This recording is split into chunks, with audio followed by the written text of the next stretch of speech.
videos.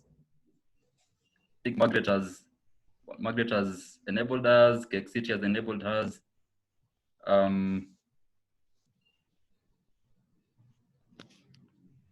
Let me allow Cake City to confirm, to mic check on behalf of the members. Hi. Hi, how are you? I'm fine, thank you. How are you? I'm good, perfect. How's been your week? It's been okay, not bad at all. That's good. Of course, we're pushing to meet targets, and that's why I'm here. This crisis has made it difficult. Oh, interesting. You've pushed some product this week? Sorry? Have you pushed some good product this week? In terms of, we sell cakes, and we have offers, of course, ongoing, July. Mm-hmm. And we also have a donut offer every Tuesday and a cupcake offer every Friday. So today is Friday cupcake offer. So anyone interested in getting some cupcakes for the family, for some friends, hop on board. We're here. Weekend, people should order after this. Absolutely. Great. Before the sun sets. Before the sunset. Thank you. So, Kev, I'll hand over the session to you for you to start the webinar. Then I think the introductions can begin. Kev? Yeah, so my name is Kevin. I would like to welcome everybody to the webinar. It's great that you'd spend some time so we could have 1 hour of learning. The most important thing is for us to share our knowledge. I'm sure everybody has something new they would like to learn. And so we will be having the expert specialty from Maureen. Maureen will be coming on to be able to guide us through the learning. She has a lot of experience in terms of the corporate companies she's worked with, some of the major brands that we know and we consume. And so as other people keep joining the webinar, I think we will have a meaningful interaction as we go along. And then hopefully, if you have any questions, please note them down so that towards the end, we can be able to answer them for you. So I'd like everybody to feel welcome, and we can get started. So guys, you can type your questions in the chat section, so that when the Q&A session arrives, the moderator will just read all of them if you don't have somewhere to write. Yes, so Maureen, please welcome to our webinar. We are glad that you could save time off your busy schedule to come and offer us your expertise. We are very thankful for that. And to get right into the topic, I think everybody has been affected by the pandemic, and brands are struggling to know how they should be able to communicate. So the first question we want to be able to tackle is marketing spend during a crisis. How do companies go about adjusting their marketing spend? Everybody had something they had planned for July, but now the pandemic is upon us. How should markets adjust? Should they double down? So Maureen, please, karibu, and then take us through that first question. Okay. So I don't know, should I begin by introducing who I am, or should I jump into giving the response? Yes, you can mesh around it. Yeah. Okay. Okay. So I'm a marketer by profession. I'm a chartered marketer, so I'm a member of CIM, and I've been doing marketing for 14 years now. Of the 14 years, I spent 12 years working with the Coca-Cola company, and I left Coca-Cola at the end of 2017, and basically spent 2018 and 2019 doing a lot of consultancy for small and medium-sized companies.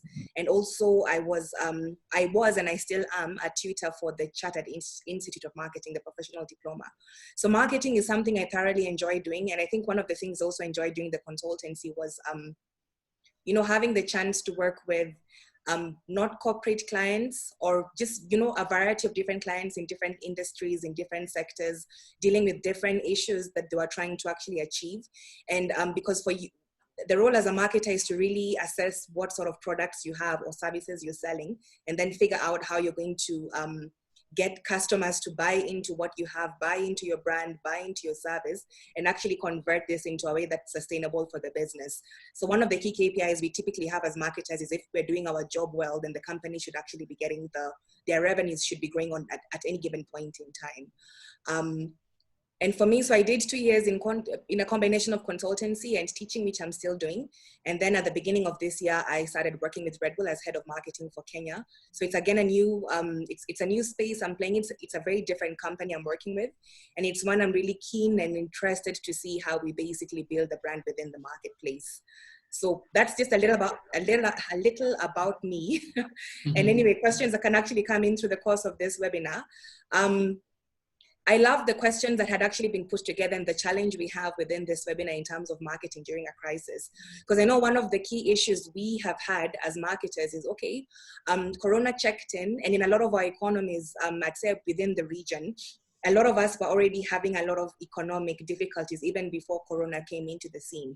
So Corona has compounded a situation that was a little bit shaky before. The frustration we have for a lot of companies is that 2020 had actually began seeing the country go back to a little bit of normalcy, speaking from a Kenya perspective. Because Kenya, if you recall, we had the 2017 elections, and the voting twice actually led us into a standstill where our economy was concerned. And it's taken us time to actually get back to where we should have been initially. And then things were supposed to have happened in a way this year that did not really actually pan out in the way we had planned them to.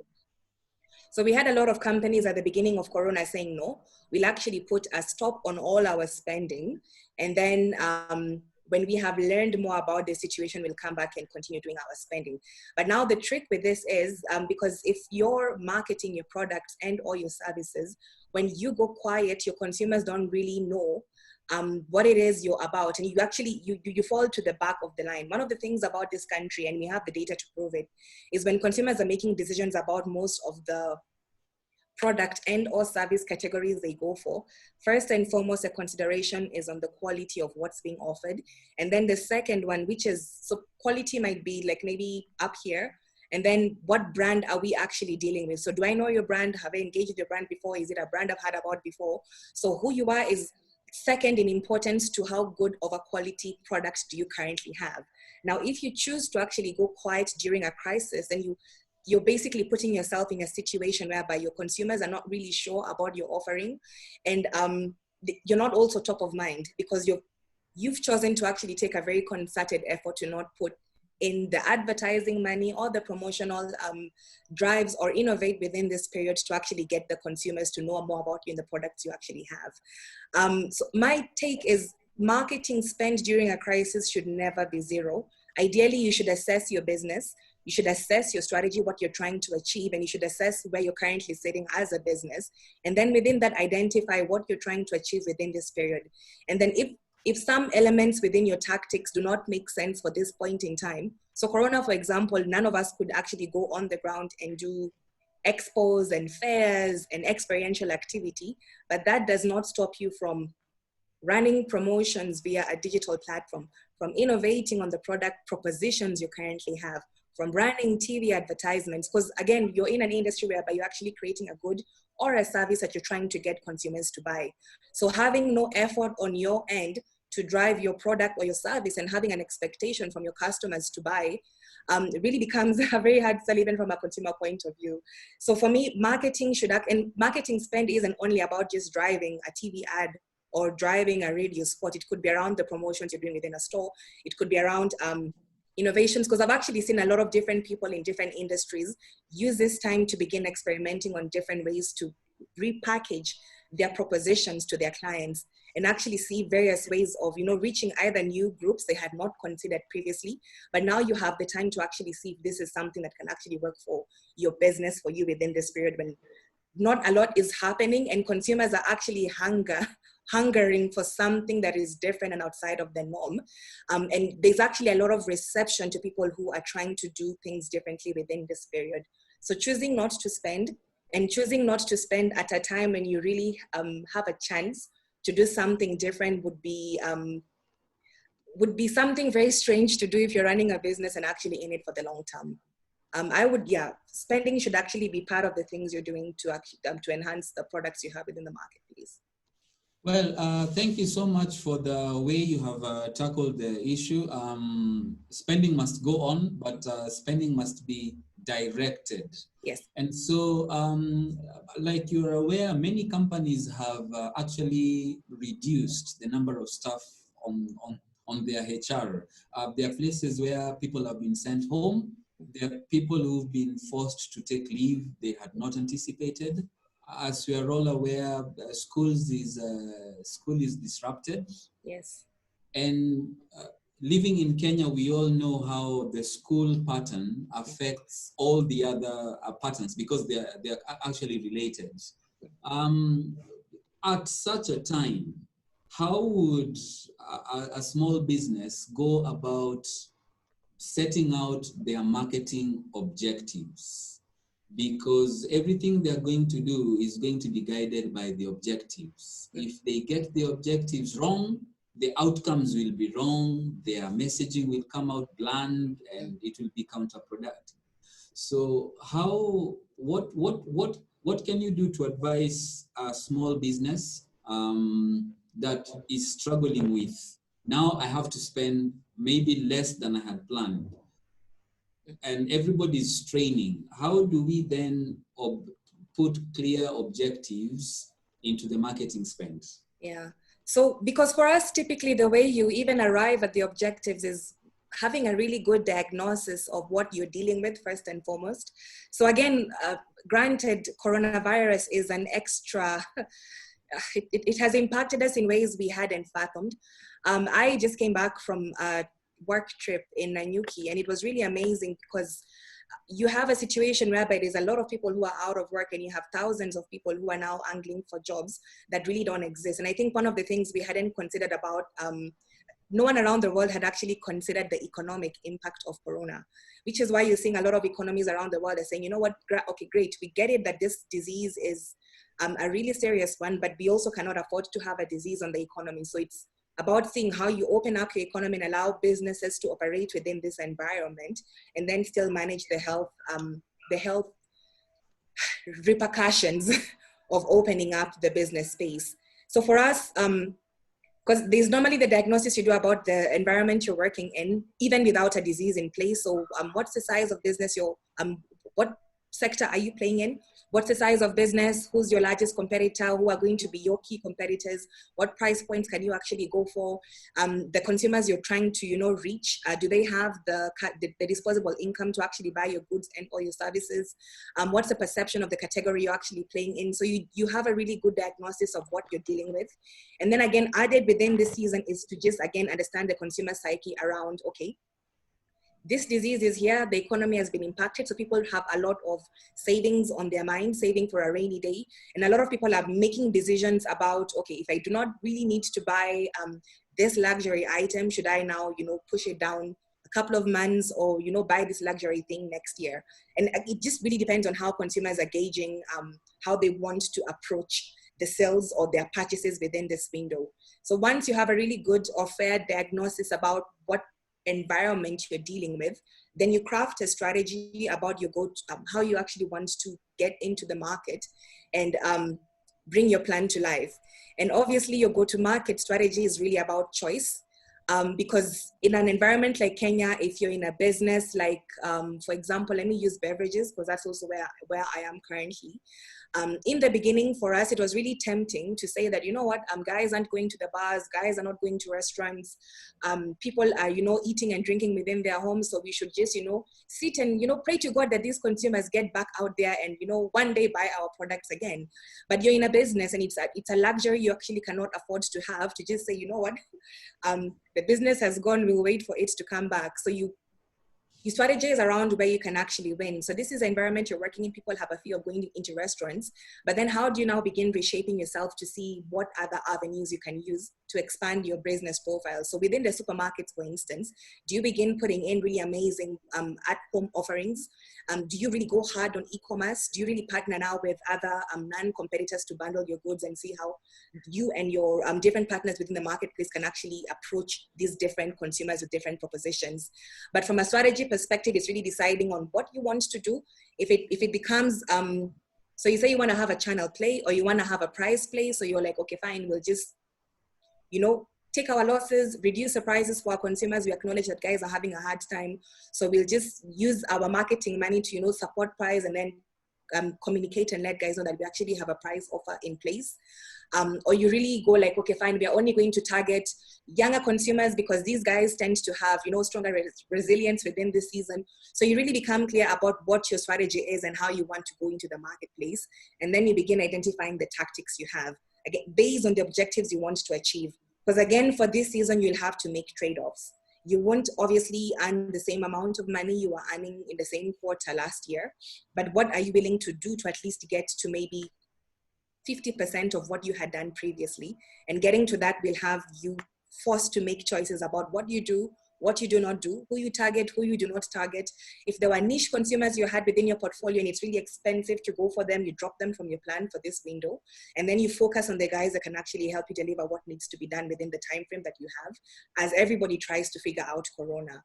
So setting your objectives is really about understanding who you are, the environment you're dealing in, the incremental factors of Corona, and then being very clear about what you can do, what you can achieve, what is within your limits, and then how you also want to experiment within this window to achieve your objectives as a marketer, and then how you want to drive the tactics to really help get your objectives on the road and see them come to life for you in a really good way.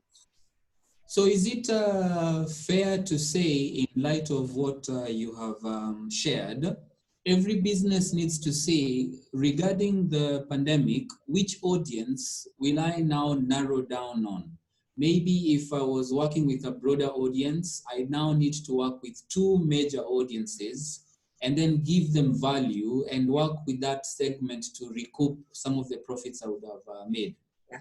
This is the one time, if there's something you have on your plan that is nice to do, this is the one time to drop it. So you focus on your essentials. If you can even ask your consumers, I think the easiest way is to probably ask your customers, what do you know my company for? Or what do you guys know me? Or how do you assess my products? Or can you tell me about myself as a company? And then what the consumer repeats back to you is ideally what you should focus on. So if you're, I'm trying to look for a company.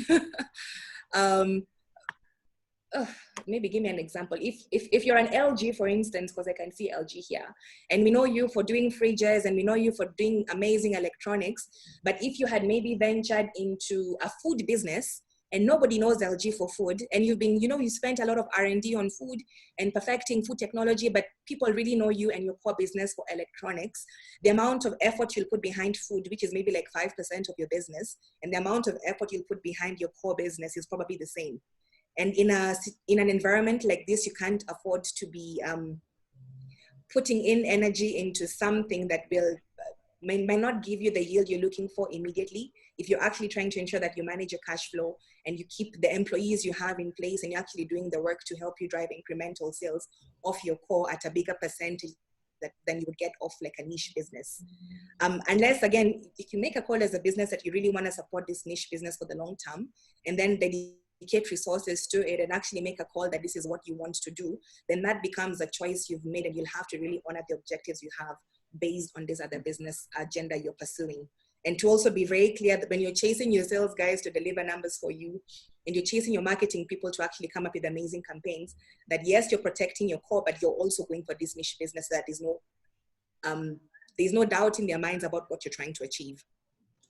So thank you so much, Maureen.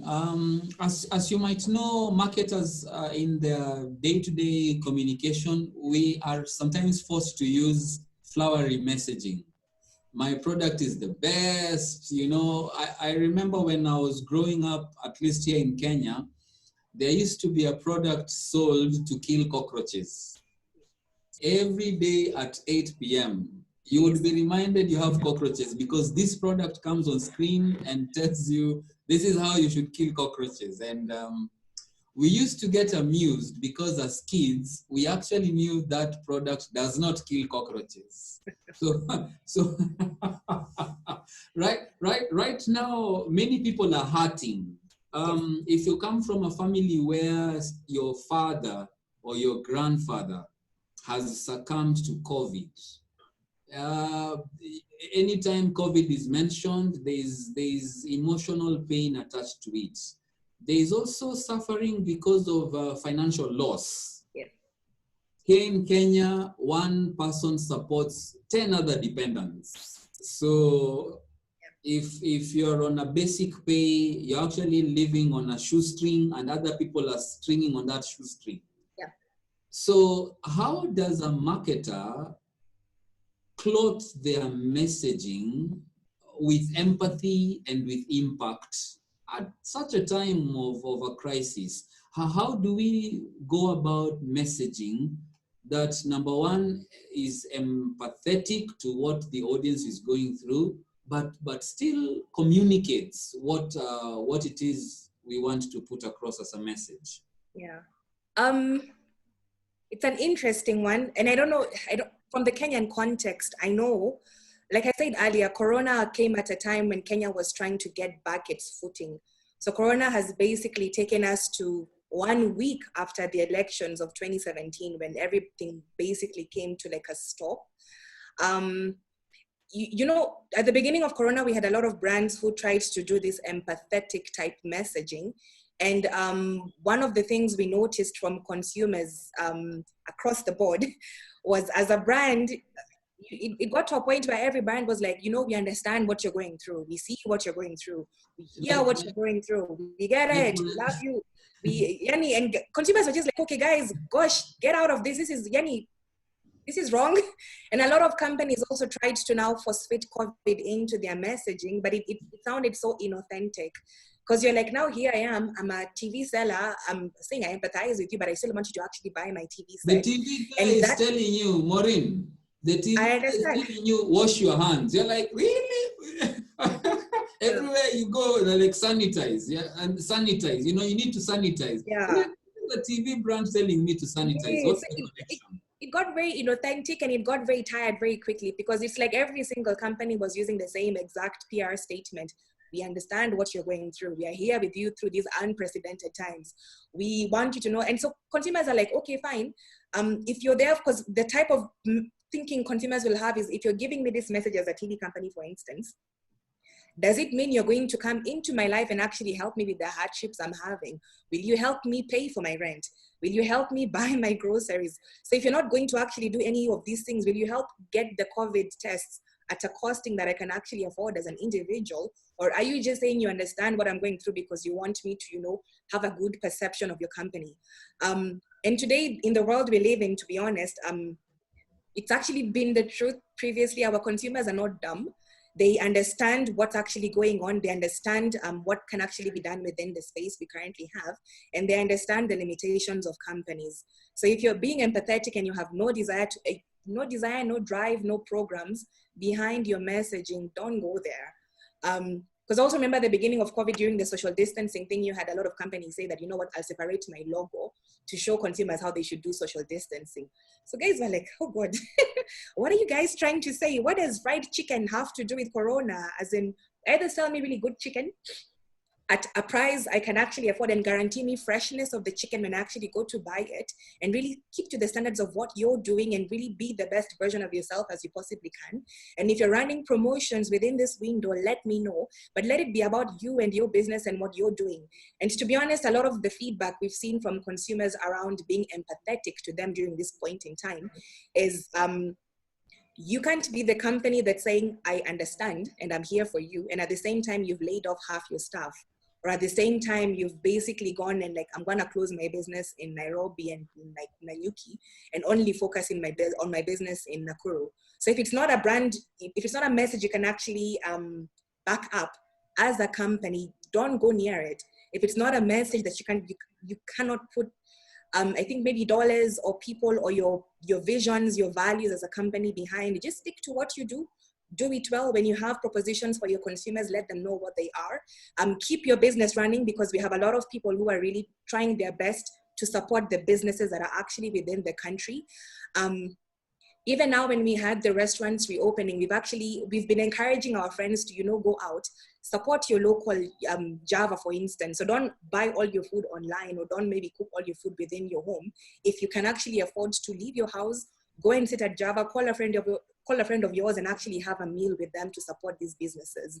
But the best thing for companies to do during this period is, unless your empathy is intrinsic to you, unless your empathy is something that when a consumer hears the message, they can really connect the dots, be very careful about the messages you choose to put out there, because you might also be pissing off your customers. If you have no business giving a COVID message, then just don't even approach it. Wow, I think that's quite revealing.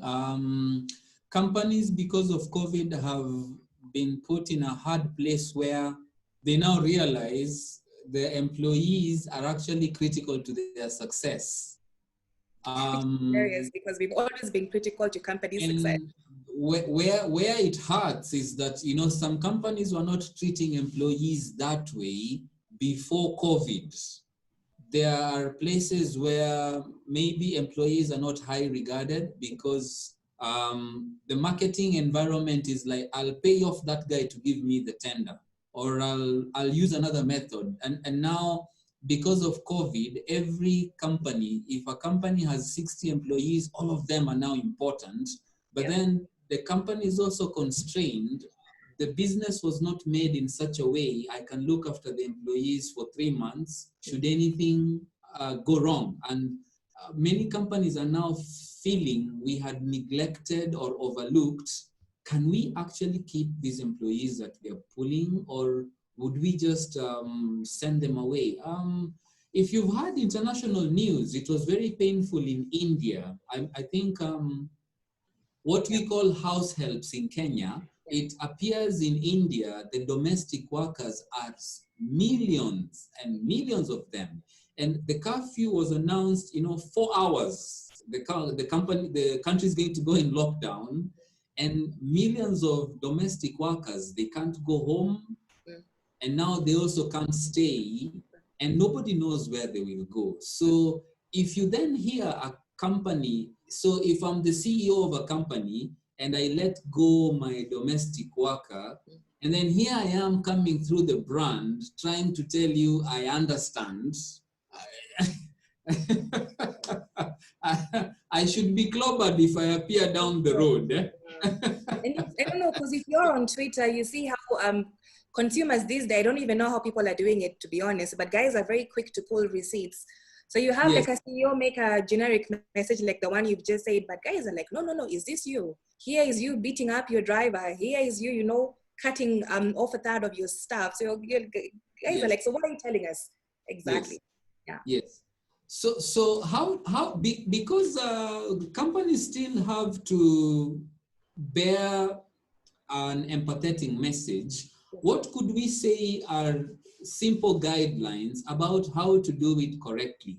Because you might be aware, if the message is going out, the creatives, they got laid off. In fact, many companies send off the marketing department. So they're always the first ones to go. The marketing department, they're the first ones to go home, and then they realize, shoot, now we also have to communicate to consumers, and we let off the guy who was helping us with that. What could we say are guidelines, especially for mid-level companies? Maybe people in our webinar may not be the top league employers. Maybe they might be dealing with fewer numbers. What could we do to get the empathy message right, if the empathy message has a business potential? Because if I'm not making anything out of telling you sorry, you cut yourself, I sell elastoplasts, so I'm interested in the empathetic message. What can I do if I am not benefiting from an empathetic message, but I still need to carefully position my product very close to something you might need or consider 2 months down the line? How do I become empathetic with my message correctly? I think it goes back to reading your environment, knowing who you are as a business, and then reading the COVID environment as well.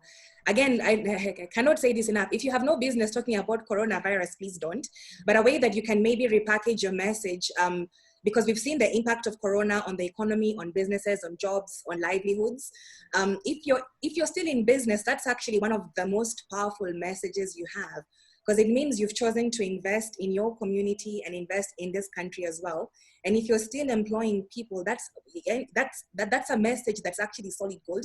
At a time, especially in Kenya, whereby it's beginning to feel like having a job is like you've won the lottery. So if you're a business owner and you've chosen to stay in business, to keep your business afloat, because now everybody right now has the psyche and the understanding that if you're running a business, especially if you're small and medium size, that you really and truly must be superhuman, because the amount of maneuvering you're having to do, the amount of decision making, the amount of risks you're taking, the loans you have to actually pay back, the utilities you're paying, the salaries you're paying. So for you as a business owner, making the decision to stay in business, to not sell it off, to not, go like, oh crap, it's so hard, I give up. That's one of the most powerful stories you have within this Corona environment. And then two, that you're actually still employing Kenyans. So even if you've had to make decisions about, right-sizing your staff to work within the environment we currently have, the fact that you're still here and that you actually still have people working for you, that you're working with to put out products into the economy. These are really powerful stories right now. And it really talks to the fact that you understand what's going on and you're doing your part to either get the economy out of a rut or get the community out of a rut, but you're doing your part to just keep everything moving along. And these are, because again, consumers are not idiots. Consumers see what you're doing, consumers appreciate what you're doing, and people will actually go out of their way to try and support you. And one other thing that is coming back big time right now, and I don't know how long it's gonna last, is there's this big push to buy local. So granted, we still have a lot of appetite for stuff that comes from outside, but we have a lot more drive to really push and support the businesses that are being done locally. Because now locally, it means I probably know if it's, so for example, Cake City, it's within our community, like we've all bought cake from there before. And we really want to see this business stay afloat. So we're going to try as much as we can to give the support we can to the business. And you have a lot of stories of people who, if I know my friend is working in, I don't know, a bank down the road, or they're working in a factory down the road, I'm actually going to go out of my way to buy the products that they have, because I want to do my part as a consumer to, we're all trying to think medium and long term, that if I support you today and if I give you my shillings today, at least your business will grow. If your business grows and you'll actually be forced to employ more people, this actually produces more jobs within the economy we currently have, and we might get out of this rut we are all in collectively. So just doing what you're supposed to be doing and actually doing it well, everybody really realizes that you're doing your part to actually get out of this whole Corona narrative that this thing has really driven the economy into the ground. Well, thank you so much, Maureen, for those insights. I think everybody who is in the webinar might be taking notes. And as we go along, please try and note down some questions so that when we go through the program towards the end, we will let Bernard share some of the questions that are coming through. Bernard, if we bring you in for you to acknowledge participants so that we are able to have a feel. Maureen keeps mentioning Kenya. Maybe we have participants joining us from beyond Kenya. So Bernard, if we give you a few minutes to acquaint us with some of the people who are taking part in the webinar, so that as we go into the second part, some of the examples we would be using could also be relevant to them. Bernard.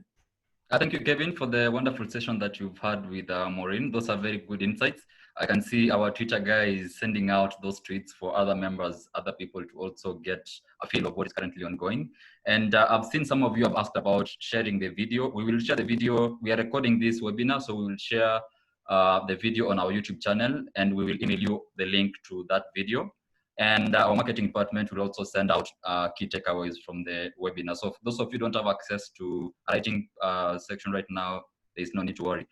In terms of acquainting ourselves with a few of the attendants in this session, I'll pick 2 gents and 2 ladies to introduce their business, say what you're doing, how you're currently handling the situation, and what you're currently doing to at least push your brand out. I'll probably choose random people, and you feel free to also unmute yourself for you to also say what you're doing. But I'll first of all give 2 gents and 2 ladies to acquaint us with their business. I'll start with Sagar. Hi, Bernard. Hi, Sagar. So, yeah, so I'm here from AlphaNet. We're a textile company in Ruiru. Mm-hmm. Yes, and no, it's been tough. Overnight, our biggest revenue earner was schools. So as the schools shut and continue to shut, a lot of our departments were reduced to the amount of work. So we've kind of diversified and gone into masks and PPEs. But once again, everyone's doing it, and it's quite a dirty business if you look at it. It's about who you know and where you can sell it. So we're literally taking it week by week and trying to see how things are opening up, where we can, we're quite diversified. We do quite a few different textile products. So what the market is demanding at the moment. Now with the borders open, we're seeing people coming to buy as well. And it's tough. We had over 300 staff to support them as well. We try rotate it, make sure that everyone is in at least for some time to get some salary at the end. The challenge is not knowing how long this will go on for, and what I mean is preparing for the new norm. So even when schools open in January, you know, it's been there. So the textile used to run in sort of seasons. So you had a very good school season, and the rest of the year you could maintain it. But now there's not going to be for at least another year or year and a half. So yeah, but it's like you said, now you have to look at everything from the bottom up, you know, how you're putting your costs, how you're marketing, what you're making, your raw material, you know, everything. You know, this is a good time to reassess. Oh, great.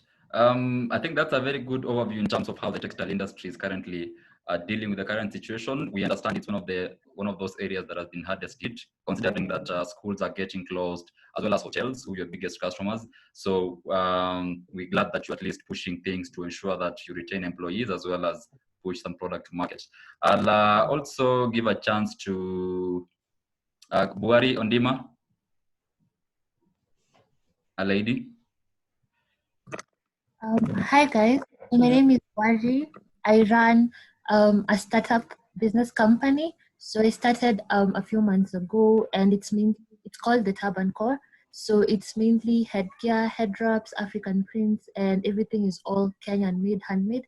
So we do know that people are pushing to buy essential things, and head wraps are accessories. So I decided to divert the product that I'm making, and I decided to start making satin bonnets, because all ladies are moving towards self-care and taking care of your face and your hair.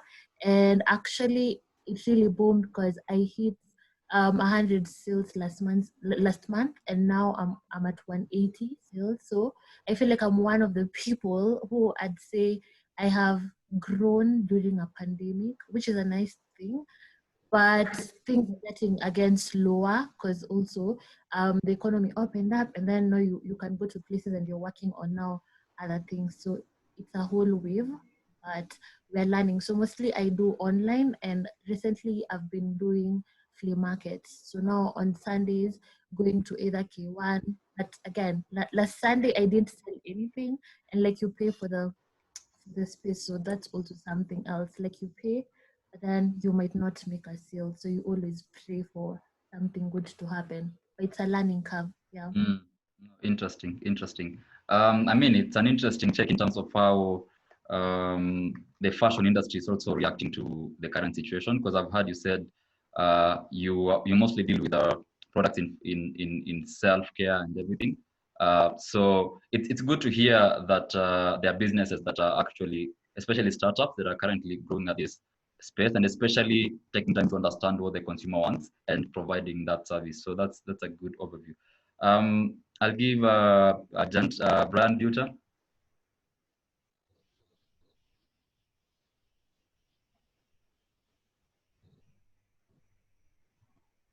If he's not getting us, we can go to Anthony Ndolo. Hi guys, Hi, great to be part of this webinar. So I run a company startup, it's called Smart Beba. We provide logistics services to individuals and businesses. So for us, it was, I mean, the pandemic couldn't have come at a more wrong time, you know. we were rolling out some product updates. We were working on some new innovations in our product. And all of that had to stop because most of our business is coming from other businesses, B2Bs. And with the pandemic coming in, our anchor clients were losing, they were losing sales. So in a way, we were exposed on that side. And, so now we have been taking this period to, like, I think it was Sagar said, we have to revisit our models. We have to look at our businesses. And we've been taking time to look at how we want to roll out into the market, especially onto the B2C side, because initially the plan was to run heavily on B2B for a while before venturing out to the mass market. But now it's it's a chance we have to look at that side as well, the B2C side, and see how we can be able to adjust in the long term. Oh, interesting. I mean, it's interesting that you're looking into your model for you to see how it fits moving forward. That would be interesting to see, how you handle the situation with the new model. So thank you for that update. We will close with Cake City, something in the food sector. Then Kevin, you can pick it up from there for the second part.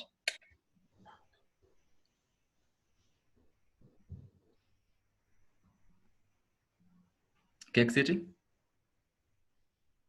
Hi, sorry. Hi, go ahead. Right, so like Maureen mentioned, it's known that we're in the cake business, but of course we have also been badly hit by the pandemic. Our bulk of our business was major celebrations, wedding cakes, graduation cakes. None of that is happening now. It's all virtual, and we do get orders for small celebrations, and we're trying to maximize on that to sustain our business so that we can maintain our employees and so that they don't suffer economically and their lifestyle as well. But business has been difficult. It has been very hard. I had mentioned in the beginning, which is why we're here, to learn on how we can maximize on the potential in spite of the current circumstances. There are no events happening anymore, especially with the weddings, graduations, office parties, birthday celebrations. Our corporate business has suffered as well. Our corporate clients have gone quiet on us, and we miss a lot of this. We used to have events here every so often, which we can't hold anymore because of social distancing and the protocols in place. So yeah, it has been very difficult, but we're trying our level best to maximize on the little potential that is there to sustain our business, to keep our overheads paid for, and of course to take care of our employees as a business. So we wanted some ideas from this webinar on how we can continue growing as a business in spite of these current circumstances and the pandemic. Great. Thank you, Kiti, for the insights you've given to us. You've mentioned one last point in terms of specific advice that you needed from this webinar. On a separate agent, Onesha is currently running a free one-on-one session in terms of what you can do specifically for your business to at least navigate this current situation. If you are interested, please drop your email in the chat section for us to get in touch with you for us to have a one-on-one session on things that specific things you can do during these sessions for you to maneuver the current crisis. Thank you. I will do that. Yep. So far, some of the strategies that Maureen has mentioned, we have tried adopting that. We have special offers on cakes, like I mentioned in the beginning of my introduction with you guys at the beginning of the meet. We have special offers on cakes. There's some our best-selling cakes are on offer at the moment. From 2,500 to 2,000 shillings. We have offers on donuts every Tuesday. We have offers on cupcakes every Friday. We even have a special corporate package that we're pushing for our corporate clients. And of course, we do free deliveries in order to make it easier during this pandemic. We do free deliveries within Nairobi. Okay, so that people don't have to come to us, we can go to them. And this is something that we have, it's a strategy that we have adopted that has really helped us sustain our business as well. Can I ask? And our website is also e-commerce based, so you can buy from that. So some of the strategies that she has mentioned, we've adopted. We're also looking at partnering with supermarkets to sell our off-the-shelf products like cookies and what have you. Mine is just a question, and it's maybe for a lot of the guys on the call as well, just regarding the different, and I'm really glad Onyesha will walk through some of the digital tools that are available. I don't know how well you guys leverage buying media on Twitter, Instagram, Facebook, not just talking to the current followers you have, but actually buying the media behind it. Because I will look for the cakes of Cake City, but I haven't seen a single ad on any of my feeds. And I scroll through a lot of these feeds at any given point during the day. I should be part of your target audience. I should actually be seeing the advertisements talking to me. Where do you live, Maureen? Sorry. Where do you live? I live in Kileleshwa. In Kileleshwa. We actually have a branch in Kilimani, and we boost a lot of adverts online, on Facebook, on Instagram. We're a little quiet on Twitter. We mostly do our offers on that. But we do carousel ads. We do our sponsored ads on both Facebook and Instagram. We do boosts. And I'm surprised that you're saying that you don't get, because I see these ads all the time, and I see related companies' adverts as well, simply because I've clicked on a Cake City ad, which is what social media normally does. Yeah. Have you engaged with our page at all? Yeah, and maybe it's broadening it, because even Barry mentioned the products that she's selling, and I'm like, I'm a woman, I would buy these things, but I've never seen any communication around this to really target. I don't know if maybe the advertising is too targeted.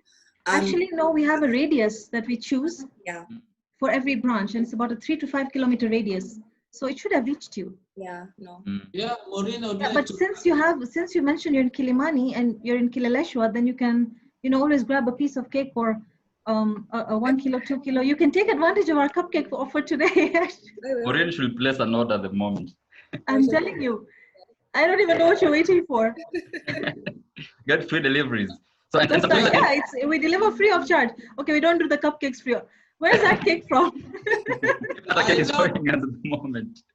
So I think sometimes it's because maybe of the specific targeting in terms of there are some users that have disabled, for example, for Facebook and Twitter, you can disable certain ad preferences. So I think it depends in terms of the kind of reach you want. Even in the radius, there's some people who say, don't show me ads on this and this. So the Twitter algorithm or the Facebook algorithm sort of eliminates some people in certain audiences when you have targeted that area. So some of those things might be an explanation on why maybe Maureen is not seeing the ad. Probably. So so maybe. Also, if you interact with the page, then there's a higher likelihood of you seeing a post and an advert from the page if you've interacted with it before. And you can also shop on our website, which is linked to our pages. So go ahead and take a look at them. Perfect. I think that's a good way to end that session with the audience. I mean, all of us have bought a cake at some point at Garden City. You just ask the audience, who doesn't like cakes? So good. I think Kevin, you can take it up from there. Yeah, thank you so much. Bernard, are we confirming our entire audience is Kenyan? Do we have anybody from outside Kenya in our audience? If you're from outside the country, I think you can unmute, and I'm not sure. Do we have from outside Kenya, so that as we do the second part, the examples that we give are sensitive to the audience that our webinar participants are coming from? Do we have anybody from outside the places we're familiar with? No? Okay, fantastic. So thank you guys. It was It's a Kenyan. It's a Kenyan affair. Sawa, that's very good. It was good listening to the webinar participants, what they're doing and what they're trying.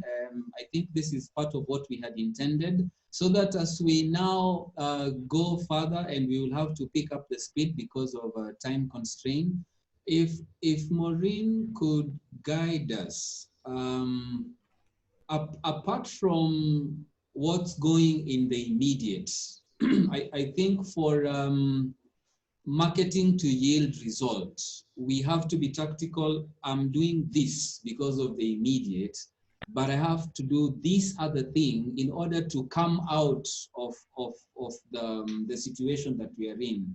How would you help us do that in terms of what else can we do? There are some people who have fatigue from hearing about Corona, Yesterday. Actually, because even from a content creation perspective, I'll tell you for free, like for me on my Twitter feed, I muted COVID-19, I muted Corona, I muted coronavirus, I've muted, just so that you can actually keep your feed nice and light, and in line with what you're trying to actually absorb from a content perspective. To be honest, I think from managing yourself for both short-term and long-term, at the heart of it, there has to be your core proposition. So if it's a good product at the heart of what you're producing, Corona cannot be the time whereby you begin selling bad products or giving bad services to your customers and using the guise of Corona as the excuse. We've seen a lot of examples recently. I have friends who've gotten food poisoning from restaurants they've gone to because, again, people were not being very diligent about the way they were handling their fish or their chicken, and these are really sensitive foods. So you have someone who gets a really bad experience at the restaurant and they're like, my God, I'll never go back here again. And I'll actually go and inform all my friends to never go back to this establishment or to never actually order food from them. I had an experience at the hairdressers just last week whereby I think they cut corners on the people they recruited because the work they did on me was really bad. And again, because a lot of what happens, word of mouth is a really strong tool we have in marketing for pushing or giving recommendations about products and or services. If I have an amazing experience, I will tell everybody I come across that, oh my God, this place, you have to go and check this place out, or this product, you have to go and try this product out. And the same is true if the product does not meet your expectations or the service does not meet your expectations. So first and foremost, for long term, obviously, if you are known for something, you cannot afford to begin giving a substandard service because the situation is the way it is, because your consumers are never gonna, your consumers will, I'm paying you money for a service you're providing. So there's no way in hell I'll actually keep giving you or keep, patroning you if you've chosen to discount your services on the quality of the product or good itself. So for long term, I mean, the core of what you are has to really be consistent. Short term, obviously, you can take a few cuts. So you might decide to, I don't know, again, there's the one aspect of really shifting or pivoting your business into doing something different because the economy is calling for you to alter your business slightly to fit within the current environment. Because again, the apparel example is really true. If schools are closed, you cannot produce school uniforms. You have to use your materials for something else, your machinery for something else, because some of your overheads will stay regardless of if schools are in season or not. So you might as well use your equipment to, produce something different. So tactically, there are things you can do. You can decide to do the offers that are currently being done across different industries. You can decide to do bundles. You can partner with, like I mentioned earlier, if you're selling ungaya ugali, you can decide to partner with a guy who's maybe selling meat, and now maybe do like a package, have an association for this period in time whereby things are a little bit tricky. In the short term during Corona, you can actually afford to be very innovative with the tactics you choose to do, but just remembering that for the long term, you really have to keep to the promise you're giving to the consumers, because that's your brand and that is who you are, and you can really not afford to, reduce the amount of butter you are using in your cakes previously, for example. Because if I was used to a red velvet tasting a certain way, and then I buy the same thing again and it tastes like sand, I will not come back to a shop, and you've lost me as a customer, and that actually goes against what you're trying to achieve. So in a nutshell, the product, this promise has to be key. And then in the short term, you can actually play around with different variations of what it is you're giving or putting out for your customers. So if I've understood you correctly, that Corona could be a dangerous time where if you compromise your service quality, then because of Corona, you're actually going to sink and never be remembered. So companies need to be careful to now ask themselves, what is it we were going out to the market to promise? And can we clarify that message and come and say, we are now a quality producer of X. Come out now with, we have empathized with Corona, but hey, can you remember that we are actually the ones who do this good job? And we would be happy for some business with you because we're actually doing it as good even before Corona. Is that what you're saying should be a key objective? Exactly. Yeah. Exactly. So maybe if Cake City is on the line, this is the time for her to say how delicious the cakes are, how the ingredients are fine, and how they go about getting us the fine ingredients despite the COVID, that it would amplify the message. And people say, maybe I need to try them because these are people who are promising me quality despite the hardship. Yes. And then and it's really unfortunate the scenario is the way it is right now. So we can't really go out the way we were going out before. We're trying to avoid having gatherings in the office of more than, I think if a meeting has more than 8 people, we shy away from that. But then there's a lot of social activities that are happening within the home right now. Because guys really and truly are tired of COVID, and we're tired of being scared of COVID as well. So you have a situation whereby people are, you know, trying to find ways of having get together, having brunches, so a lot of new occasions are coming out for us. So granted, we all know we have to be home by 9 o'clock in the evening, but we found ways of managing within this new situation we currently have. And I think within that, there's a lot of opportunities. I saw the guys who really, the alcohol guys must have really made, at least not beer, but spirits have made have made good business within this period in time. Spirits, wines, champagne. Yes. Spirits, wines, champagnes, and even from an e-commerce perspective, it's really hilarious. When you make your order on the phone, the guy is at your door within 25 minutes. So I know a lot of like the spirits companies are really seeing how this has helped them stay afloat. Beer obviously is on the other end. So we've really made losses where beers are concerned because it's not the right environment to just sit and drink beer within the home. But again, so I think for me, the idea is that we've seen a lot of new occasions come out that we hadn't contemplated before. They're not as hectic as they were previously, so we are having to just adjust and see what works within these occasions within the home, and just what products can actually work for different consumers. Okay, so I think webinar participants will find that as an important takeaway to emphasize their quality touch points and to be able to deliver those so that they can solidify their market position, especially now that there are some other players that because of financial constraint, they will never be coming back, and the market share for every product could likely grow for the right market players. Is that a fair proposition? Yes, 100%. How does a business owner then use content this time to listen? I think in Kenya we are guilty as company communicators where I am the best, you know, I make the best tomato sauce, you know, you should even use my tomato sauce instead of. We are very full of ourselves when we communicate, and we don't actually ask, is that your experience? Is there a place I'm missing, and what can I do to improve? Do we have an opportunity at this time to use content to listen? What is missing? What are the gaps? Where can we come in? Where can we expand? Take us through that, please. So, I think my response would be, okay, it's not, I don't know if it's possible for you to jump into Corona right now and use your content. There'd have to be a plan around how you engage with your consumers. Because if you were to create content specifically for the purpose of listening, it'll be very tricky. Ideally, you should have already been having conversations with your customers. Because if your product is, if you're engaging with your consumers online and your comment section, as it should be, is open, then you are getting feedback from customers about your product. So it's either they're asking you about the pricing. Ideally, there should be a response every time there's a question on price, a question on either size, quality, color ranges, a question of variety. If someone actually has a comment to make to you about your product or your company within your comment section, ideally you should respond.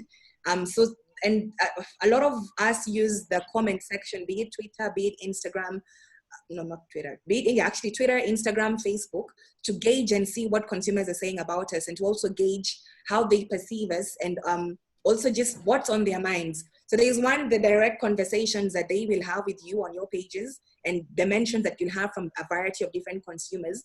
And then 2 is just to trawl the internet and just see what sort of conversations consumers are having and where their minds are also at. Our country is easy because people are very open on Twitter about what's currently happening. So it's very easy for you to get a psyche of what the consumer is going through. And granted, we have a lot of complaining that is done on these online platforms. But I think one of the frustrations we have, speaking as a consumer now, is that the brands we talk to feel very, they don't feel like they don't feel like they have a persona. So you feel like your message is just going into some corporate hole somewhere. And that maybe if you're lucky and if you're privileged, then that human being might respond to you. More often than not, your communication goes into a dark hole. And it's these days, you cannot afford to be that type of an organization whereby consumers are having a conversation with a wall. There has to be an engagement that's happening with them, and not only when there's a crisis. It has to have been something that happened previously, and a way that you've been conversing with them through time. My top favorite person in the world, not in Kenya, because Kenya, I haven't seen it being done this effectively. But again, he owns his own company. This is Elon Musk, the owner of Tesla. I follow him on Twitter. I've been following Elon through the highs and the lows of his company. So I think it was last year when he made a comment about the stock exchange market and the way people were shorting his stocks. And we actually saw the stock price drop to below, I think, $250. And people were hating on this guy, and guys were beating him up on social media. But what has helped Elon Musk and his company is, I am Maureen, I'm in Kenya, but I know about Tesla. I know about the new designs they're working on. I know about the product propositions they have in the pipeline. I know about the different innovations that they currently have. I know about the car updates that they make regularly on their Teslas.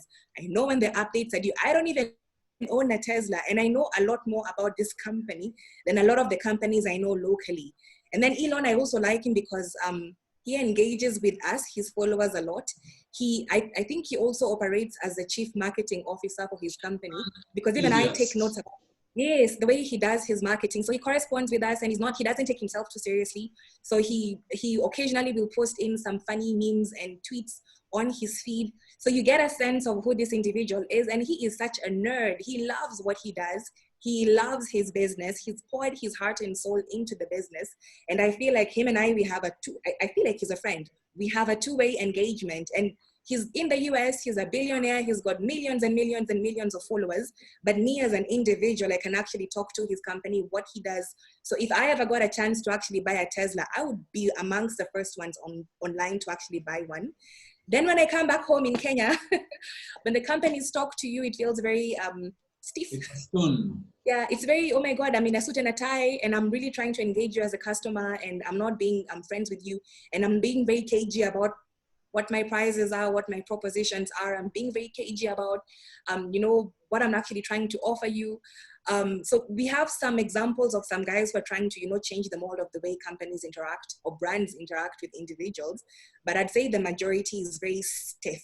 It feels very much like, okay, now I'm talking to this company. Let me also use formal language to talk to these guys. But we just need to work a little bit harder to, be social with our followers on the social platforms that we're using, so that we can actually have that two-way conversation ongoing. So that listening for you becomes part of what you do. Listening doesn't become an event you do when now Corona has happened and you need to get customers' input. If you've been listening all along, you know. Okay, so if we still talk about the listening part, because I think maybe the reason why brands are stiff and dead and unfeeling and unhuman is because the brands have never been listening. Yeah. I mean, try and call Kenya Power when your lights have gone off. You had planned today, I'm watching, something very nice on a movie, and then that very night, you have that, and then you call Kenya Power, there's no empathy, So concerning listening, is it possible at this transitioning time for brands to experiment with content that is deliberately put out for people to react to, that they will then be able to see this is not where we should go, or hey, we were hesitant about it, but people are warming up to this. So if I'm to use Saga as an example, schools are closed, they're not making uniform, but what if Sagar made content to try and test, are people willing to replace their bed sheets? And so they would do up a content of people replenishing old bed sheets with new bed sheets. And then it sparks off a demand. They're like, look, we can do this. So are we able to use, because one thing social media gives us a chance to do that TV does not, is experimentation. So different types of content that you can put out to test. We're not saying, hey, we're going to do this going forward, but can we test if there is a market for it, just to get feedback. Yeah. Actually, 100%. There's one of my favorite designers. I've never bought any of his outfits. It's an American designer called Christian Siriano or Chris Siriano. And they've dressed celebrities from Oprah to what's the former first lady, or Michelle Obama, to like a bunch of really well-known celebrities. And they're very well known for these high-end dresses that they do. But Corona came in, and again, just like the example we had, they had to quickly shift to like creating face masks and the like. And the way the company owner went about it was they created a couple of samples, and they said, this happened at a point in time when the government was saying, oh my God, you know, where do we get masks? We can't get masks or anything. So this designer was like, no, I have sewing machines here, I have personnel, I have the equipment, I'm already paying for overheads.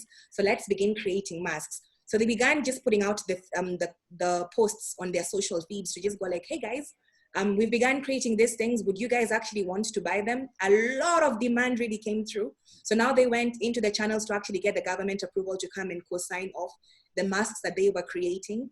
And what I liked about the approach they used is, as they began creating these masks, because they went and began doing some really wild colors, so luminous green and yellow and blacks and mauves and etc. They would just keep on updating consumers about how many masks they were creating on their pages to let people know that, you know, we actually have this inventory available. And they would show us photos of piles and piles of masks that were being done. And they also tied the story into how they were, you know, keeping their employees ongoing by having them, you know, switch to, you know, keeping their machines running by stitching up these masks and actually having and packing them and putting them out into the stores to sell them to the customers. And then again, because your customers understand, you've had to pivot your business from creating these amazing gowns and dresses, because no one is doing any gala events anymore, into now creating these very necessary, essential items. My only caution would be do it, but it can't be a one-off piece of communication. It actually has to be a story you're telling through time. And it can't be just the one video or photo you drop and then you go quiet. If it's something you're doing, if it's bed sheets, if it's curtains, if it's, you know, table runners, just keep the conversation going and just have fun with it, make light of it, and just show the entire story behind how you've repurposed your company to fit the times, and how you've just ensured that you really keep, you're doing what you need to do as a company, and you're also doing right by your community. Another example I was going to give, again, from a business, because a lot of times we go into and this one just talks to this whole Kenyan thing for us not wanting to really engage our customers in a way that customers are craving for. There's a company in the US called T-Mobile. In the beginning, T-Mobile and Sprint were looking to do a merger. It's like trying to get Safaricom and Airtel are big. I think the number 3 is Telcom. And if we still had Econet within the country, you would say that Telco and Econet were trying to create a merger so that they could actually compete fairly with Safaricom and Airtel. So this was the story of T-Mobile and Sprint in the US. But when the race began, they were kind of evenly paced. And the edge that T-Mobile did over Sprint, because you're both telecommunication companies, you're both selling the same products to your consumers. But from a differentiation perspective, the only thing that T-Mobile did was to take a strategy that, guys, the thing we are really going to focus on, and the thing we'll do the best out of each and every one of our competitors, and we'll do it better than any other one of them, is to be really, really good on customer service. And they really transformed their approach to customer service in that if you get a call about a complaint, about a service demand, about anything, ensure that it gets resolved within that day. And if it's not resolved within the day, escalate it to the manager upwards. If it's not resolved within 48 hours, escalate it again. So by the time an escalation reaches the CEO, then someone down the line is actually having to explain what's been done. And what had happened within the company, it really created a culture of treating your customers as if they are gods. So a customer calls you, you're really reaching out to them, and you're really trying to figure out, okay, what's your issue? How can I help you? How can we actually resolve this issue for you? And the most amazing thing happened from just this one thing that they actually chose to do. Word began spreading around that, oh my God, if you guys are on T-Mobile, this is a really brilliant telecommunications provider. These guys have unparalleled service. If you're going to get a phone line done for you in the US, you might as well partner with these guys. It got to a point whereby their revenues grew to such an extent whereby before them and Sprint, when they were going to the merger talk, they were going in as equals. But T-Mobile made so much money in this conversation they had. Again, it now became about T-Mobile acquiring Sprint. And that's the conversation they went into to the Communications Authority to actually get the transaction to move across. And now T-Mobile is acquiring Sprint. The company will be called T-Mobile, not T-Mobile Sprint. And now the decisions that Sprint now has to do is now, negotiate of okay, so whose premises do we use? Can we lease you guys our cars? Can we sell you guys our buildings, etc.? But it's really and truly because these guys really opted to focus on customer service, and customer service yielded so much revenue for them. And for me, it's a really cool story about not ignoring your customers, because this is where the money actually comes from. And word of mouth really works for you as well. Well said, Maureen. You've given very candid examples about what we ourselves need to do to reach some of those heights of success. There is something that has also come into the light because of this particular time. We are not very good at partnerships in Kenya. We are enemies. We don't partner in any way. What opportunities exist? Because right now everybody is constrained. We used to do X amount, now we are doing half of it or a third of it. How would we go about partnerships in a positively uplifting way that will uplift us? Because if resources are constrained, there are more things you would want to do. You know, you can't do everything, or you can't do everything alone. How could companies embrace partnerships as an exit to recover their growth trajectory? I think the easiest way is just to try it.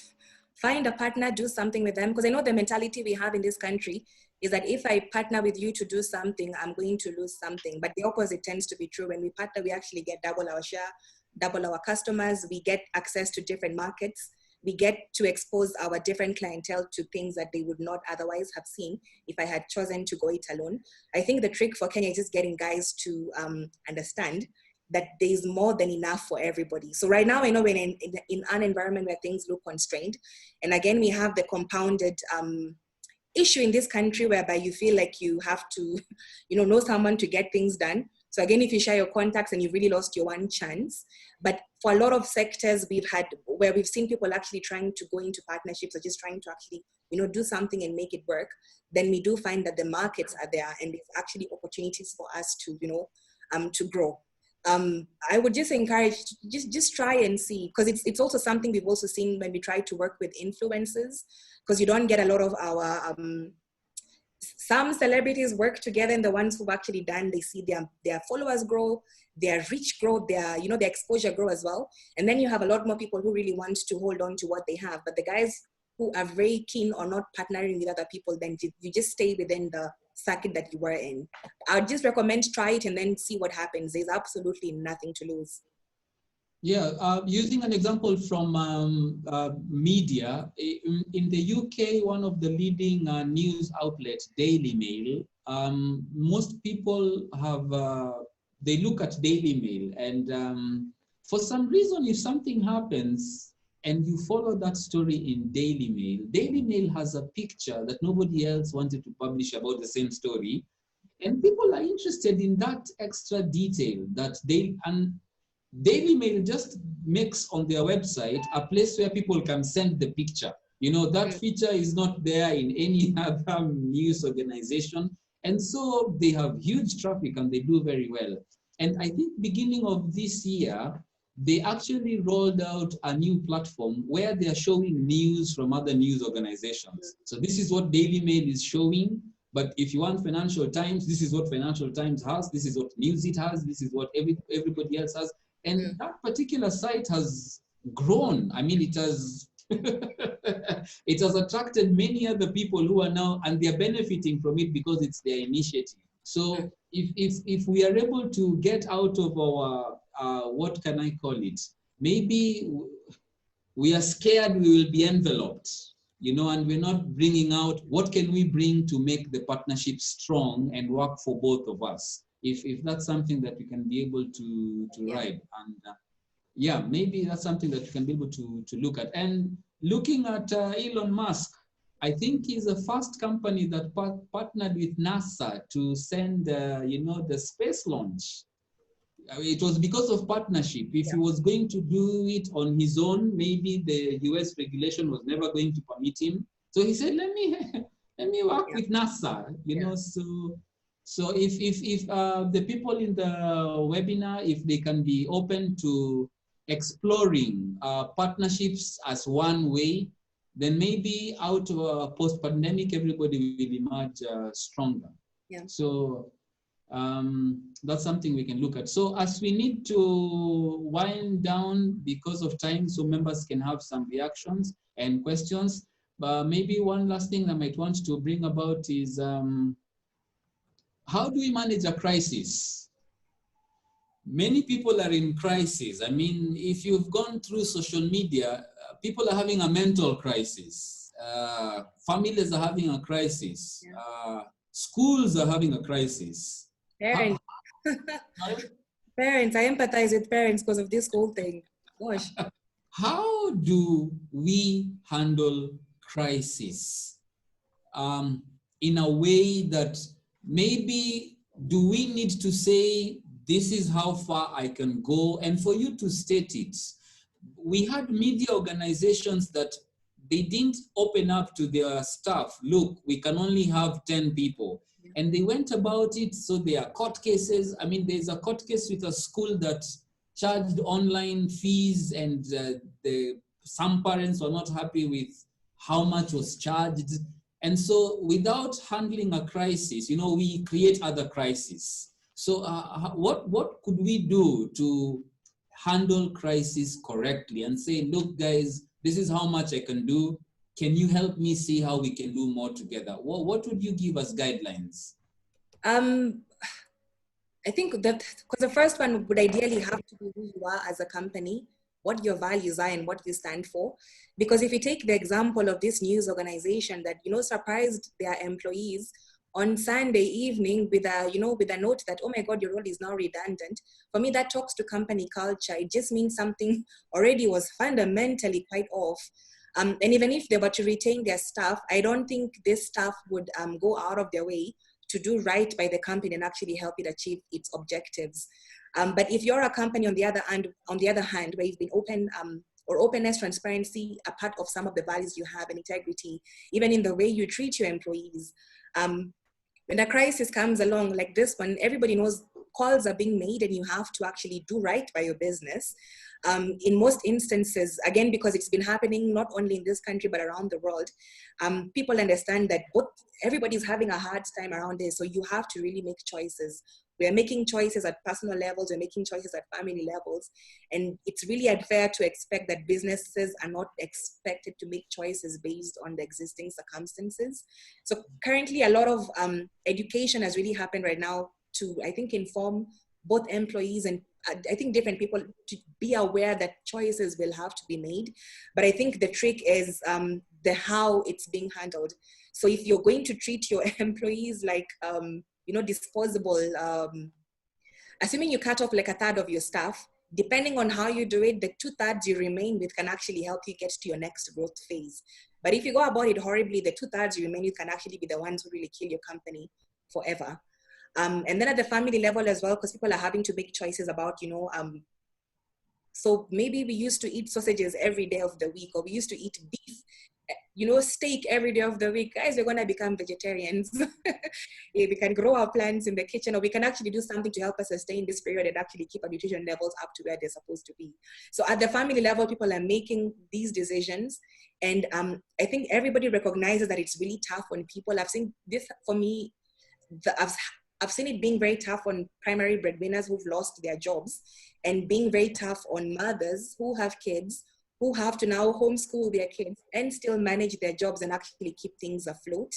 And I think empathy in the way we deal with each other and in the way we deal with the situations we have is what's going to help us come out of this crisis a little bit stronger.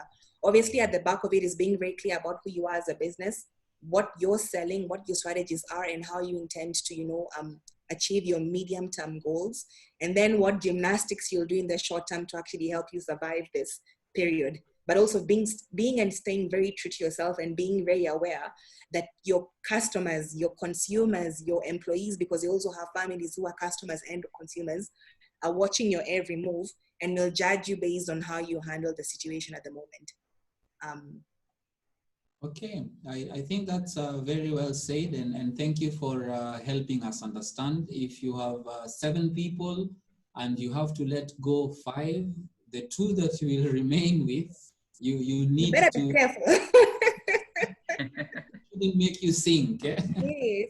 Yeah, so if you handle with the 5 and let them know that they are part of the team and you're completely unable to hold on to them in a way that is humanly possible so that you win their goodwill, and assure the 2 that we should work very hard to bring back the 5 so that everybody feels that they have been taken care of. Yeah.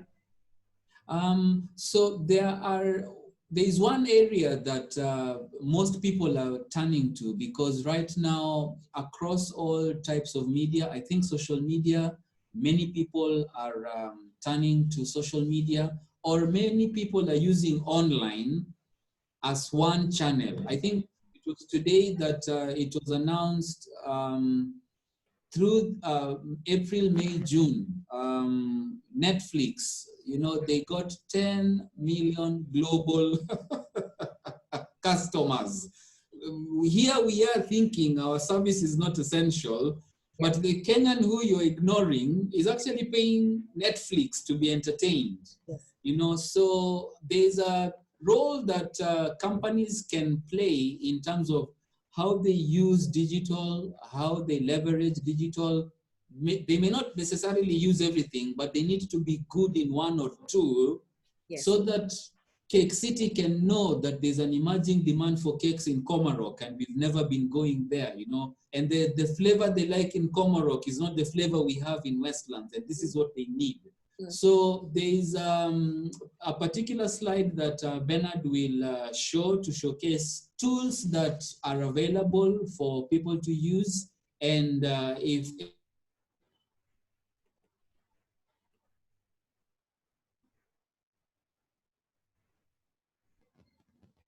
Bernard to share that screen, please. Okay, great. As I open up my screen, maybe we can have one person to share sentiments. Feel free to unmute your mic and provide your sentiments. We can have a gent probably provide some, a few pickup takeaways from the session. Feel free to unmute yourself. Anyone?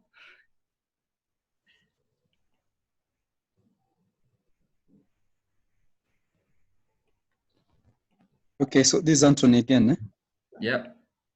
I think partnerships is very important, especially if you're a startup and you're looking to cut down on, not even cutting down, you basically don't have the resources to be very effective on things like marketing.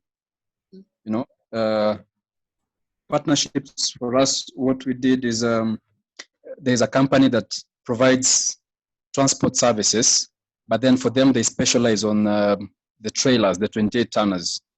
Yet for us, our forte was starting from motorbikes, pickups, vans, 3 tons, 5 tons, and 10 tons. So what used to happen is some of their clients, when they're importing, they want to move smaller quantities, maybe from the airport to the warehouses or from the ICD to the warehouses. So we went ahead and talked to them. We told them, we think we are losing clients who want 28 tonners because we can't be able to service them. And on the other hand, you could be losing clients who want to move these smaller quantities. So why don't we find a way of working together such that if we have a client who wants the 28 tonners, we pass them to you guys and vice versa. So the founder was, the company started in 2007, and the founder was like, in my more than 10 years experience, I've not had such kind of an approach. People are always thinking, if we work together, we are going, one of us is going to die. Yeah, so it was interesting. So we had this kind of partnership, and now, even today we are having so many inquiries from them, and there's a lot of transparency. Yeah, I think that's all I had to share on partnerships.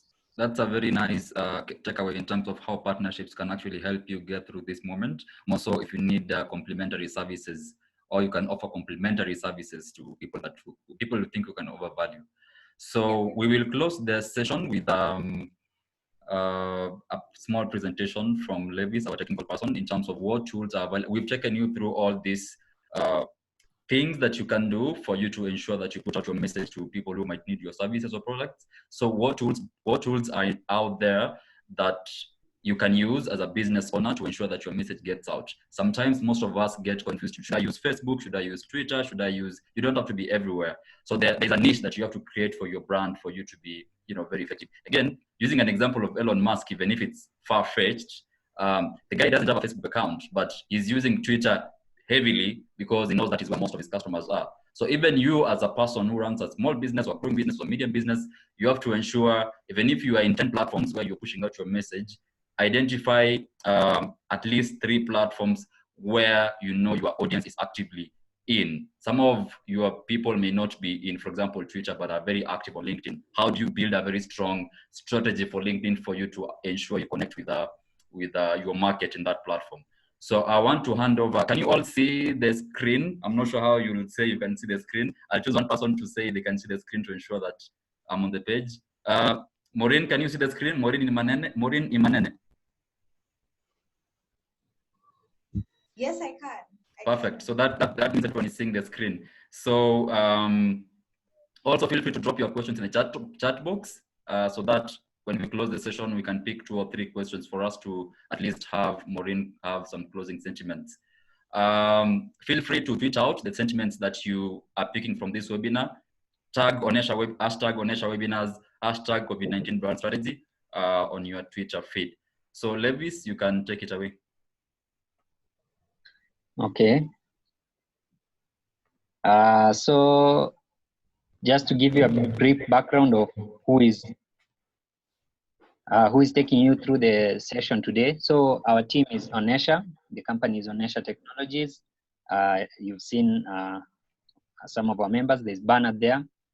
He's our head of business strategy. I'm Levis. I'm the head of product development. And Kevin, who was our moderator, is our head of customer relationships.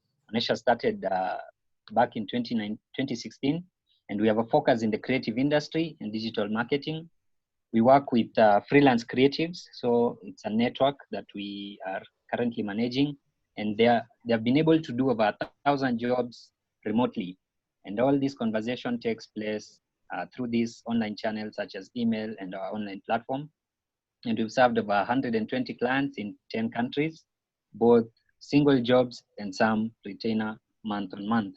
And a key thing to note is we've never met physically 95% of our clients. And this is one advantage, or somehow it came to be an advantage, especially in this pandemic, where we realized physical interaction has been limited. So most of the engagement is going online. So if you can go to the next slide.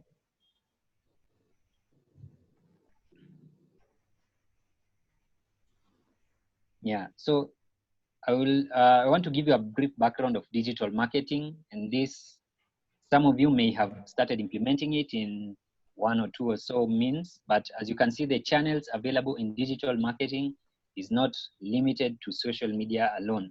We have things like starting from your website, how you do your SEO, pay-per-click marketing, that is through ads, setting up webinars such as this, writing content and creating content, offering downloadable content such as white papers and ebooks, using email for marketing. There's still social media, there's use of influencers and video marketing through YouTube and Vimeo. All these are channels that digital marketing encompasses. And now as we give you more information about these tools, it will now help you get an idea of, if I was using one channel out of this, so over 10 channels. If I was using one, that means I have several others that I may not have explored. And we would like to even give you in the next slide more examples of where you can find and utilize these tools. And some of the strategies in digital marketing include inbound marketing. So this is content. This is an approach where customers reach you basically from what they have found out there. So it is not you directly going towards customers. It is mostly them finding you. Basically, how can you be found and how can they be brought towards you? And that includes things like search engine optimization, having your website there, and things like downloadable content. So people are able to, in their course of their search, find what you've presented or find what you've created, and now it picks their interest to come and find out who is this, who has created this, and basically now get access to your products or services. Now, outbound marketing strategy is where you use your resources and your tools to reach out to people. So this can be through email marketing, this can be through social media, this can be through video marketing. So it's you creating content and actively reaching out to people in the places they are. So this way you target people and try to basically sell them your products and services. Lead generation now as a strategy is where which now can tie into either both outbound or inbound, where you want to capture interested parties. So for example, things like a form, a sign-up form, a newsletter is actually a lead generation channel. So you're setting up, people opt into this channel and basically show you their interest in one of the services or products you have. So that is one way of using lead generation. We have engagement. So this is maybe what you're more familiar with. This is where you have a social media page, a Twitter page, maybe an Instagram page. You post, you respond to comments, and maybe even in your website you have a messages section, and maybe you talk through email. And now that basically creates the engagement that we have said keeps the conversation going. Lastly is conversion. So, and this mostly ties in with either lead generation or outbound marketing. So you want the people that you've reached to be able to now convert that interest into a purchase or a sale. So here is where you give things like offers, things like a specific landing page that if people go there within a certain period of time, is a certain offer they might find. Or if you bring in 2 people through affiliate marketing, let's say if you use this referral code, you get this kind of discount. Basically now converting that interest that is out there into an active sale. Next slide. Just to mention something about lead generation as we go to the next slide. Most of the attendants here are basically startups and medium businesses, and one thing that we've learned over the course of working with 100+ customers is you realize most of us don't really invest time to build leads into our pipeline.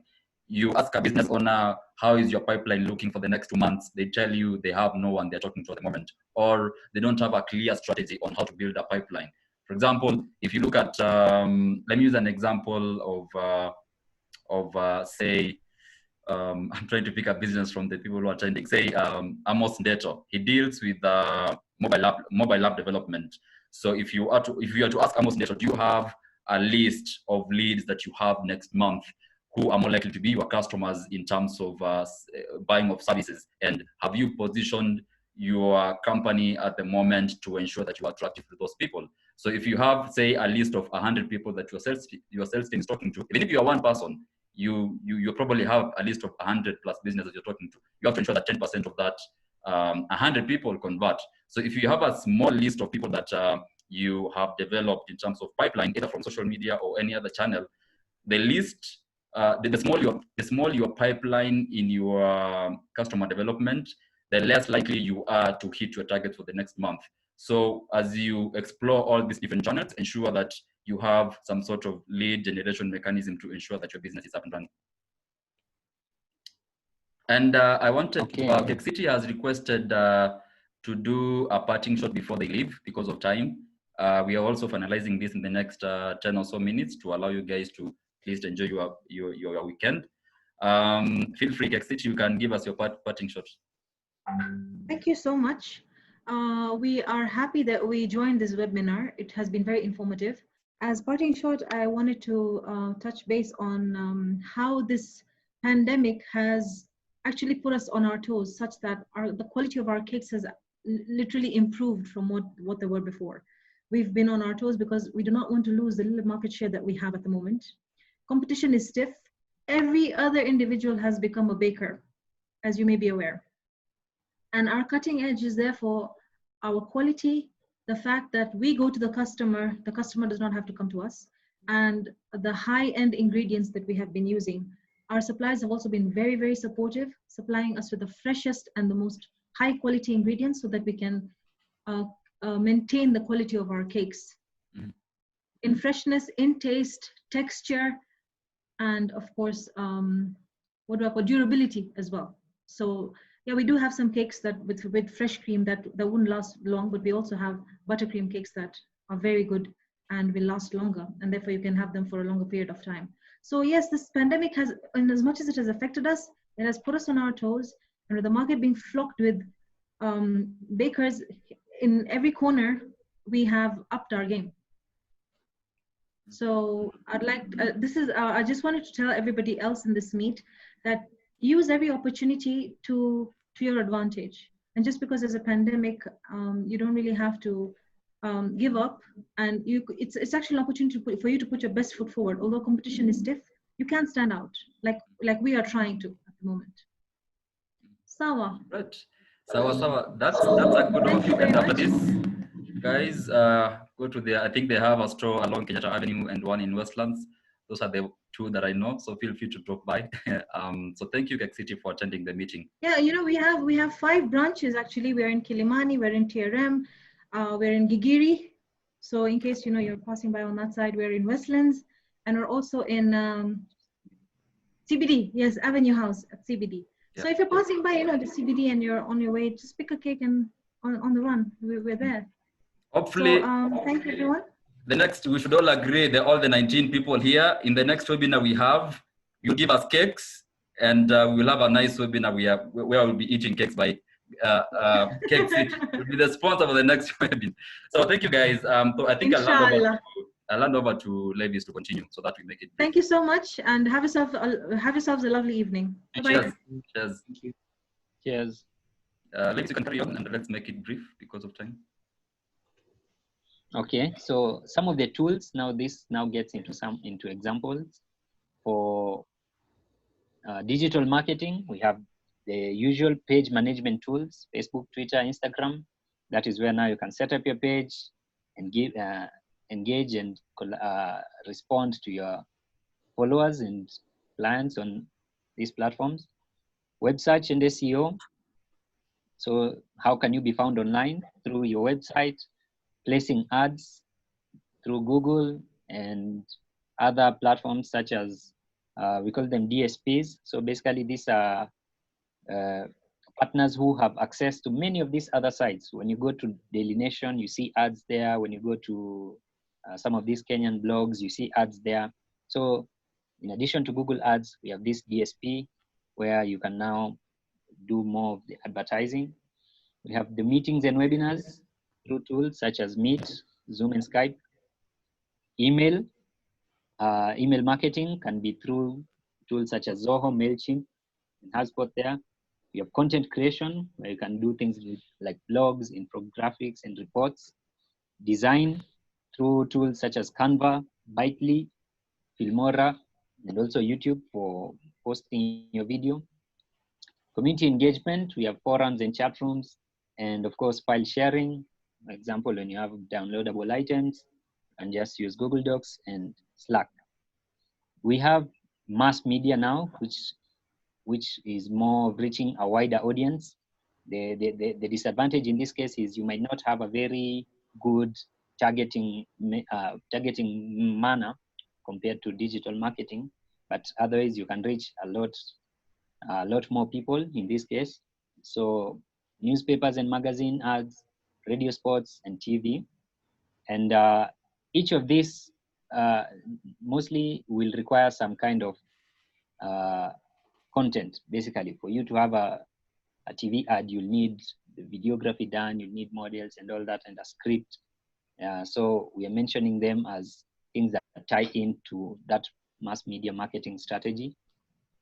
In traditional marketing, when we have outdoor options such as billboards, banners, branding, wall branding, roadshows, marketing material that you can give out, things like flyers, brochures, and business cards, branding merchandise, these stationery, vehicle stickers, signposts, things that basically speak or market your brand out there.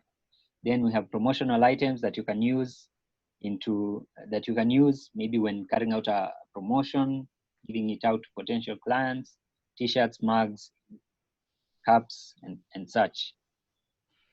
And if you go to the next slide. So guys, so because all these items may not fit exactly into some of you guys, what you guys are doing, feel free to send me an email. I'm putting my email on the chat area for you to reach out to me if you want to book a one-on-one session with us, for you to figure out what is the best tool that fits your business. So we can close with the last slide here.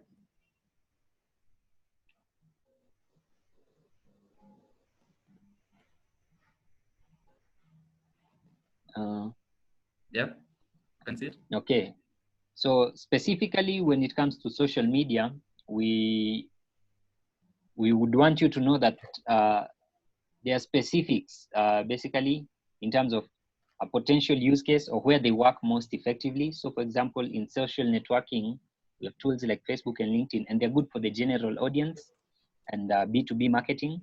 And when it comes to numbers, this is where you are guaranteed reaching the largest number of potential users.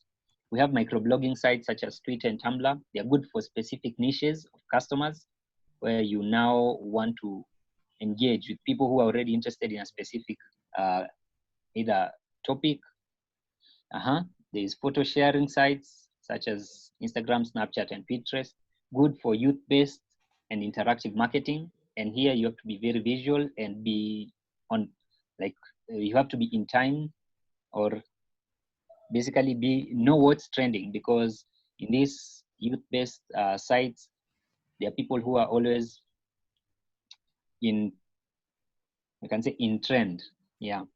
So video sharing sites, good for live presentations or events, and they're also good for storing things that have happened previously. So for example, if you have a launch of a product, having your video there is good for basically somebody who wants to follow your story from the start. And of course, YouTube is a bit more organized as compared to maybe Facebook videos. And that way people can even subscribe and basically follow your videos as you post them. The benefits of advertising through social media, of course, you can grow your sales because of now the increased reach of people. Now, the other part is using customer generated content for ads. So the way we were mentioning previously, running experiments, asking people for their feedback, what would work better in this case. And then now whatever you learn from user feedback, now use it to build ads or to run ads. And always these ads can be reviewed and changed as required. You can now also target people, both new and returning customers, and you waste less money. When you realize a certain maybe location is not responding well to whichever ad you're running, you're able to change your messaging, change your targeting as required. And of course, A/B test using platform analytics to determine the winners, what works and what doesn't. So what are the things you should be measuring to ensure that this is actually success that you're getting? So the first is return on ad spend. So one, you have to get a good way of budgeting your, like breaking down your budget across the different platforms, especially knowing where your audience might lie. That is where you might put on more of your budget. Then now estimating or projecting based on your objectives that we are going to spend 1,000 shillings here to get us at least 500 interested people, and then maybe convert 10% of them. So out of this 10%, this is what you expect to get as a return. And now you gauge that with the money you're planning to spend. There's also engagement. If your ad is about introducing something new, what is the feedback from people? Do they like it? Do they want to see how, are they interested in getting it? Basically, that is one thing you should measure. There's the reach. So if it's building awareness of something, you want to reach as many people as possible. So you'd want to measure how many people have seen this, and that is one thing social media can tell you. And then there's always conversions, where you have a button like buy now, add to cart, sign up here, and then seeing how that translates into people who have taken such an action. Basically, those are the measures, those are the KPIs that you can look at when running a campaign, and it will tell you whether or not you are you are reaching the objectives you set out. And finally, here are our contacts and the services listed there. So a big number of all the tools we've listed there and the channels, we are able as Onesha to offer you services in terms of graphic design, digital marketing, media buying, web design, mobile app, and consultancy, marketing consultancy. And we always emphasize on strategy, because for you to choose any of these channels, you have to have a good understanding of what the problem is, so that you're solving the right problem with the right tool, and all starts from the analysis of your marketing strategy. And I think that's all for me.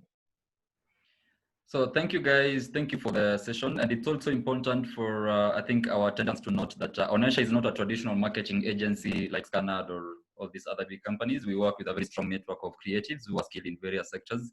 So we have 100+ categories that we that haven't been maybe listed here. So we want to close this off with, because people have gone to eat their supper.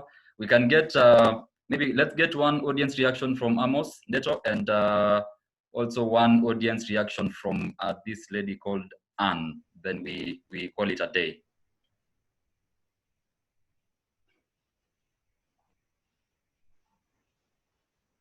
Okay, it seems, I think Anne, you can go first.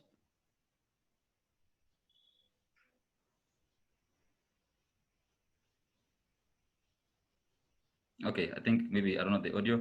Waruguru?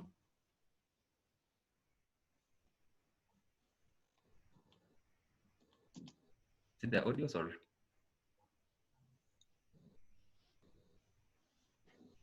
I think she's, Waruguru, I think I can see you've unmuted yourself.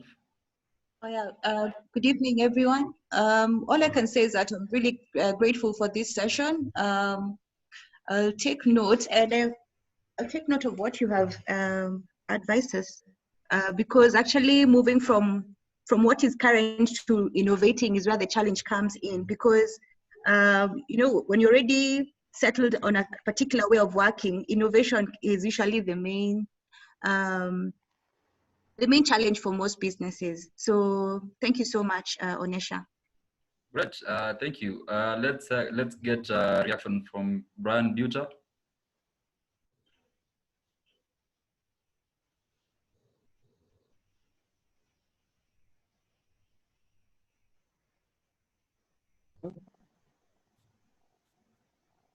Hello?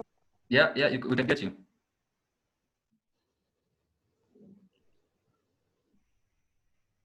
Okay, I think there's an issue with audio. Okay, I think Joseph Mundia, you can close for us. A guy called Joseph Mundia.